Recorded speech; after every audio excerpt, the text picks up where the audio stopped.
How's it going, guys? It's me, the Dumb Otaku, here today to talk about the new anime series, March Comes Like a Lion, and I ruined my hair. Anyways, March Comes Like a Lion. So this is quite a series actually. I was interested by this series through the artwork and the cover art through before it aired, right? Because it somehow for me, right? It resembles Your Lie in April a lot, or Shigatsu wa Kimi no Uso. Really a lot. It really does resemble it to me.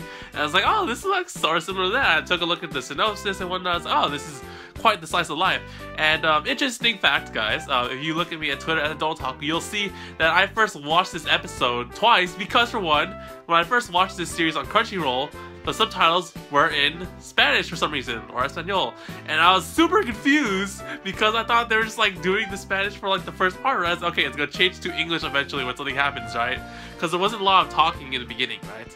And then the whole thing, I watched the whole thing Spanish subbed, and I was like, wait a minute, what the heck? Crunchyroll? I've never seen Spanish subtitles in my Crunchyroll videos ever, ever. So I was like, okay, this is so confusing. So I watched it a second time, like I forgot exactly when. I watched it recently, and it's back to English now. I'm just like, what the hell is this? I was like, okay, I'll rewatch it again, second time, with English, right? And I was like, okay, you know, even though I watched it twice, I understood most of it from the first time because I took Spanish classes, alright? I took Spanish classes back in the days, and I don't remember all of it, but I still get the gist of what's happening through the animation. So let's talk about it. So for what I'm getting at, and forgive me if I mistake some things because it wasn't Spanish subs, and I just sort of skimmed through most of the English subs second time, right? Because I already watched it. So our main character, Ray, is a professional shogi player, right? And that's how he makes his living. He's like a high school student who plays shogi professionally, and he makes a living out of it. And his parents were in an accident sometime when he was a kid, and he lives alone, right? And that alone just sets off a lot of flags for me for Kimi no Uso. But you know, the thing, and then eventually he changes sort of differently, and he sort of lives life and changes his ways through the help of like 3 girls that he knows, or like these people, or this family that he knows. So you have like a family of 3 sisters, I believe, or I don't know if it's sisters, or because subtitles, my bad. So I'm assuming it's I thought it was 3 sisters. It's an older sister, a high school sister, and then like a little kid sister, right? I don't know if that's wrong of me, or that I'm wrong, because once again, subtitles, and I skipped through the second part. But yeah, so they're living through this help of this family, right, who takes him in, takes care of him, and then, like, you know, acts so lively around him. I believe his name is Ray.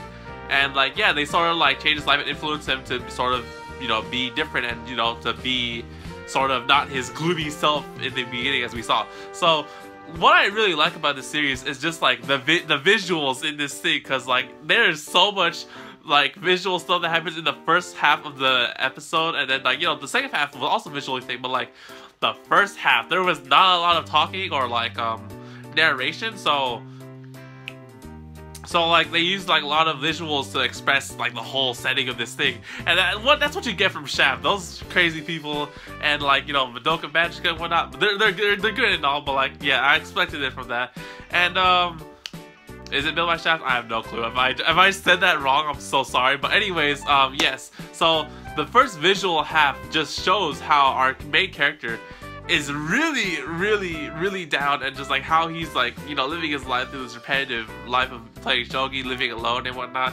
He eats like instant ramen for like all of his time in his house.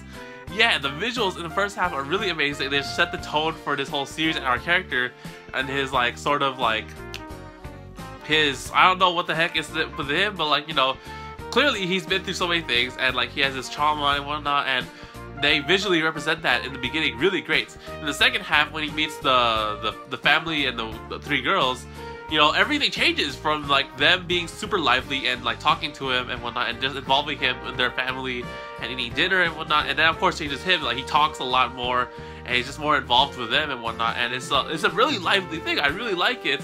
And then in the end of the episode, you know, he goes home, and that's about it. So yes, I really like this show, and I'm thinking of continuing the series a lot more in the future, for one, because for one, I like slice of lives, and you know, this show it really does make you feel happy inside, because in the end, the 3 sisters, they were so amazing. Like, you know, like what was the other thing I'm talking about? Like Sweetness and Lightning from last season. No, that was a pretty fun and happy show to watch because of the little kid, and like, you know, this whole family just taking him in and raising him and sort of like, you know, watching over this this guy, because I don't know what their relationship is, if they're friends or childhood friends or whatnot, or friends with their family. But yeah, them like just watching over this kid and taking care of him while, because he has no family. That's amazing. I like it. It's slice of life thing going on there, right? So really like this episode. If you guys like slice of life, then you know it's all good. This is the slice of life for. Is this the slice of life for this season? I guess that is. I guess this is, you know, technically. So anyways, guys, that's it for March Comes Like a Lion. I have no clue what the title will represent, but maybe it'll be revealed later on in the series. Like, the whole title will make sense somehow, like, I don't know, March Comes Like a Lion. Like, what is that supposed to mean in the series? Anyways, guys, that's it about me. Thank you guys for watching this video. Hope you guys enjoyed. Stay tuned because I have a lot of more other series to talk about this season, like other seasons talking about this season, so stay tuned for those. I'll see you guys on the next video on the Double Taku Anime channel. So take care, guys. Matane, and see you guys later.